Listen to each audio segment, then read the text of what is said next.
Good morning. You know, once the devil was having a going out of business sale. He wasn't really going out of business, he was just relocating, but he knew he'd get better prices from some of his ambitious underlings, so he called it a going out of business sale. And he took them on a tour to show what he had been using with the people. The first room had temptation in it. That was his first strategy. But if that didn't work, he had a room full of lies. And finally, he had a room full of accusations to remind the people of their past sins. Well, on their way out, the most ambitious underling said, wait a minute, what's that in that little dark vial over there that you kept hidden? And he said, that's the most expensive of all. That's discouragement. I save that for the people if nothing else works. Then I give them a little taste of discouragement, and that often does the trick. You know, discouragement really is one of the most effective and one of the final works of the devil. If nothing else is working, he tries to discourage us. When we're doing pretty good in other areas, he sends in that little bit of doubt, that discouragement, to keep us from doing the good that we could do, but then we don't. Well, what would have happened if Simon Peter, the fisherman, had accepted that discouragement? He had been out fishing all night, totally exhausted, and he comes back and Jesus says, no, go back out into the deep water, throw the net again. Simon could have said no. He had the choice, and he would have just remained Simon the fisherman. But when he said yes, he became Peter the apostle, the rock on which the church was founded, because of that little, huge yes.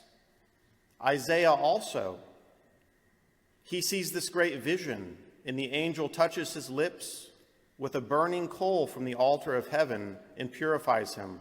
You've been purified from your wickedness. And then the voice, God says, whom shall I send? Isaiah could have said, here's my brother Mel, send him. But he didn't. He said, send me. Those are the decisive chances we get in life, and they happen many times. So we can't listen to the devil's discouragement. But what we have to do is do like Isaiah and Simon did before they became these great prophets and apostles. First of all, they recognized their own sin. In the presence of God, we all do, as we must, because we see the glory of God, and none of us can stand up to that. The first thing we do is bow down and say, yes, I am a sinner. I have sinned. I want to be better. Please help me, purify me. And the second is an act of reverence, physical reverence. That's why we reverence in church. We genuflect, we bow, we bend the knee before God. All of that is also the reverence that will become a part of our life so that we can do it in the Spirit and show that same reverence and kindness to other people. Because remember, we're made in the image of God. Our relationship with God and with each other models itself. But then the third step is so important. That's the mission. That's to accept the mission. Say, yes, I will accept the mission you've given me. And it's a very specific mission for each of you.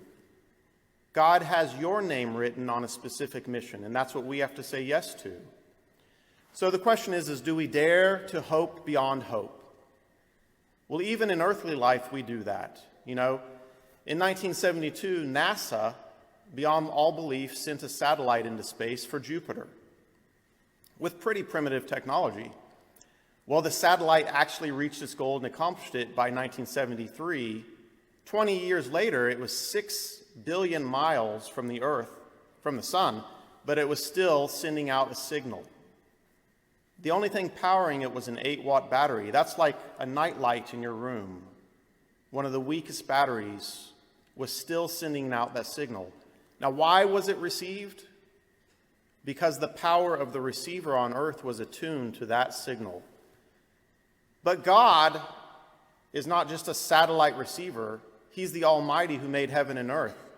And He's specifically attuned to our voice. When we cry out to Him, He hears us. He knows our voice, and He'll never fail us. There's no distance, no lapse of time, no weakness that can prevent his ear from hearing us. So that's the great confidence we have to shout out to him and to continue our mission, even when we're exhausted, to put in that last effort.